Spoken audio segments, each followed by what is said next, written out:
Great, thanks. So I'm Chris Beaumont. I work at Netflix as a data scientist on the messaging team. So I'll be talking about the kind of growth aspect of our messaging product, but I'll be talking specifically about kind of the way we approach measurement and how that connects back into our larger kind of product strategy for messaging and growth. So just to kind of level set what messaging at Netflix looks like, it's a very broad function. So we start interacting with customers as they kind of sign up for Netflix, maybe register for accounts, but they don't get past the paywall, so we'll reach out to people trying to convince them to give us a try.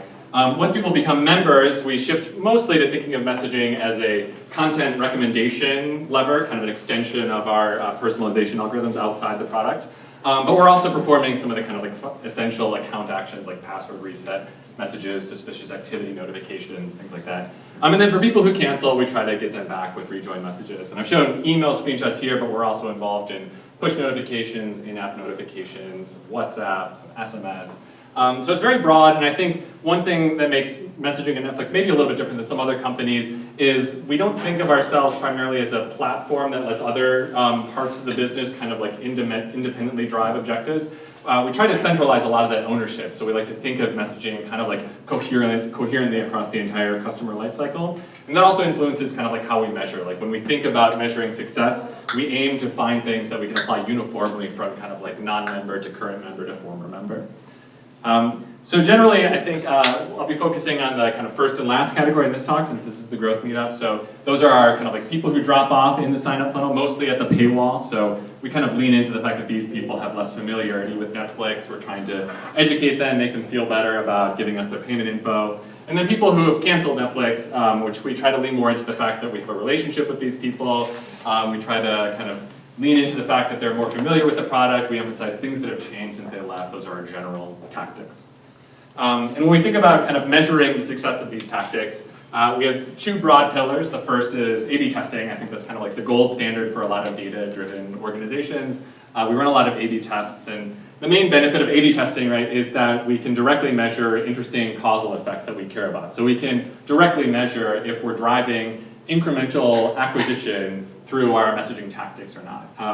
But the way we do that comes with some trade-offs, right? And those are related to how laser-focused A/B testing is. So first, you kind of have to pre-identify the different variations you want to test. So that usually limits you to maybe like 10 different things you're going to compare to each other. And you're measuring something at one point in time. And so you'll learn something very meaningful and important at that point in time, but the world is constantly changing and our customer base is changing and the messaging ecosystem is changing. And so it's not always clear from an A/B test how long we're allowed to kind of like extrapolate a result forward. So just to kind of like make that point, this is kind of an example report that spits out an A/B test that we run at Netflix. This was a test we ran for a kind of core message that we're still sending today. Every column here is an experience variation, and every row is like a different business metric that we're measuring. But the key point is that this test was run in 2015, right? And Netflix was incredibly different in 2015. We were much more focused in the United States and in the West. So our kind of relationship with customers was different. I think they had generally higher familiarity with subscription services, with Netflix. We don't know how much of that has changed and how much of that has impacted the performance of this message in the last 3 years. So to deal with some of that, we also rely on like message interaction tracking, which are things like open rates and click rates.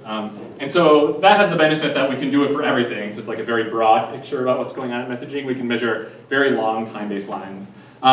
But the main downside is we don't have that direct connection to like meaningful business metrics, right? So like there's a big difference between an open of an email and an incremental sign up to Netflix. And there's a lot of ways that you can kind of like hack your open rates that are not delivering any value either to the company or to the customer. And so we need to kind of like treat those metrics with caution. So if you look at these things side by side, they kind of have these like complementary strengths and weaknesses, which kind of makes you feel like it'd be nice to design something that pulled the best from both tactics, something that was kind of fundamentally causally focused, but was very broad in its scope. It was kind of like always on, measuring everything. So that was kind of the motivation behind this message level holdback that I'll talk about. So I'll talk about what it is, and then some of the things that we learned from it that were hard to measure with either of these two techniques. So here's kind of like a quick cause and effect relationship for messaging at Netflix, but probably everywhere. So you start with some user behavior. In this context, it'd be like somebody canceling Netflix. that will then kind of target them to receive a message, so different algorithms or services are paying attention to these behaviors. We'll propose messages. Those go through a bunch of real-time checks to make sure that this is an appropriate message for their person, it has the right content inside, they haven't signed up in between the time we made the decision and the time we're sending the message, for example. And then if everything looks good, we actually send the message, and then these causal arrows go back, right? So they hopefully feed back to user behavior, like hopefully we're now convincing more people to sign up for Netflix than we did before. But then they also influence message selection because we have a bunch of different mechanisms to kind of like avoid or mitigate fatigue or annoyance. So we're, in general, like a message that we send today will make it harder to send messages in the near future. So the holdback sits in this convenient hole in this graph. And I think one of its main benefits is how kind of like universal and simple it is. It's very easy to understand, which is every message that's flowing through the door, we generate a random number for, and 98% of the time the message goes through, just like I described before, nothing different happens.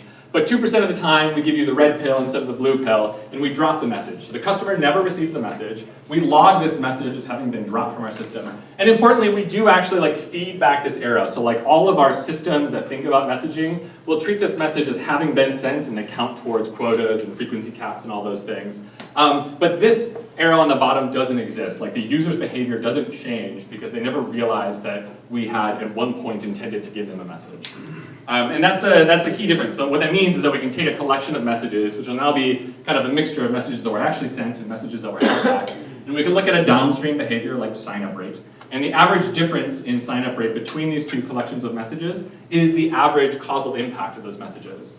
And the nice thing is, because it's running all the time and across all messages, you can choose any behavior you want to measure, and you can choose any subset of messages and kind of like run this exercise. So this like works very well for kind of like this broad mandate of messaging interacting at a bunch of different points. We can kind of use the same data collection scheme, but tailor our specific behaviors or the specific subsets of messages that we try to think about for different use cases.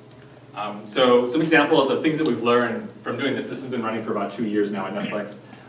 So one is a much better quantitative understanding about when these kind of like message interaction rates are meaningful and when they're not. And one area in which they seem to not be meaningful at all is when we compare different messages to each other. So these are two messages. On the surface, they look pretty similar. They're both member kind of like content recommendation messages. They have very similar open and click rates. You might conclude, based just on the click rates, that message B performs slightly worse than message A because there's a lower click rate. But it turns out that this one is actually like 5 times more effective at driving streaming of content than the other message. And so the kind of engagement metrics are totally blind to that. Sorry, which one is incremental? Incremental streaming, yeah. So here this purple message is it drives much more viewing of Netflix content when we send it compared to this other one, even though the click rates and the open rates are basically the same. So as a result, we've, in a lot of contexts when we don't have to, we pay much less attention to these open and click rates because we'd rather look at these more important downstream metrics. When we have to look at opens and click rates, we have found that there are certain like scenarios where they work better for us. One is if you look at a single message over time, it seems like open rates, which we measure directly from open tracking, and incremental viewing, which we kind of measure from the holdback, those things drift up and down with each other. So we can look at a message over time, but we can't compare one message to another using open rates or click rates. How do you define incremental viewing? Incremental viewing, so this would be like we take a time window, I think this graph is like 5 days, and we look at the total amount of streaming of Netflix content among the people who received the message, kind of take a user level average, and then subtract out the average for people that didn't actually get the message. And that difference is now the incremental viewing. You can do the same thing with signups or whatever you want to do. Are you going to take questions at the end? Or? Yeah, I'll take some more questions at the end if that works. Okay, so another thing that we weren't really expecting, but was a nice kind of after the fact data dive we could do. When people cancel Netflix, we pop up a 1-question survey that asks like, why are you leaving? There's 8 options. There are things like, I don't like the selection of content you have, it's too expensive, my data cap is too small to use Netflix. And we find that actually the performance of our messages at bringing people back works much better for some reasons than others. So for example, if you compare people that are leaving because of our TV content to people that are canceling because Netflix is expensive, we're much better at recapturing the TV show people than the expensive people. And I think that kind of makes sense. I mean, like, Netflix is constantly kind of updating the TV shows that are on service and releasing new seasons of things. So if you cancel today, maybe your reason for canceling changes dramatically in 6 months. We also lean very heavily into kind of like our content slate in our rejoin messaging. So maybe that's just kind of like a statement about what's working well in those messages. Whereas price kind of has like different mechanics, right? So if Netflix is expensive today, it's probably expensive for you 6 months from now. And also we're not paying a lot of attention to kind of positioning Netflix as something that's valuable relative to other entertainment in our messages. And so maybe this graph suggests that we should. Similar kind of insight here. Like I said, like A/B tests are point-in-time measurements. The world changes pretty quickly. The holdback is always on, so we can measure very long timeline things. So this is 9 months of data. We noticed that once we turn this on and we're looking at the average incremental rejoins driven by our messaging, our rejoin messaging, it was like trending down. Like as soon as we turned it on, like things started to decay. We got really nervous, right? Because like this line is 0. Like you might as well not send anything. And this is like a factor of 2 drop off. So like the point here is like things can drift around substantially. And the last time we systematically tested all of these messages through A/B testing was like 2011 or something. So if this is what happens in 6 months, who knows what happens in 8 years when we just weren't paying attention. So like we definitely want to pay attention. And we can also like dive into this data to kind of figure out what's going on. And one of the things we see is that like whether we offer people something, in particular like free trials in messages, is a huge determinant for whether people will sign up for Netflix again. And so if you split up this data on whether or not we offer something free for them, well, first of all, like the free trial messages perform better, which is kind of obvious, but also they're holding steady over time. Like this decay is driven entirely by the people who are not getting free trials. And to my mind, this speaks to kind of like the evolving Netflix customer base. Like a much larger fraction of our former member population are people that are more price constrained, they're more in kind of like lower income economies, and so we need to think about how do we kind of optimize our recapture strategies for this type of consumer. So just to kind of summarize, I think like one of the interesting things is like we had a high level idea of what we wanted to look at when we turned on this data. There's some reports we knew we were going to generate and always look at. But a lot of these ideas like we didn't actually articulate beforehand, which you have to do when you run an A/B test, right?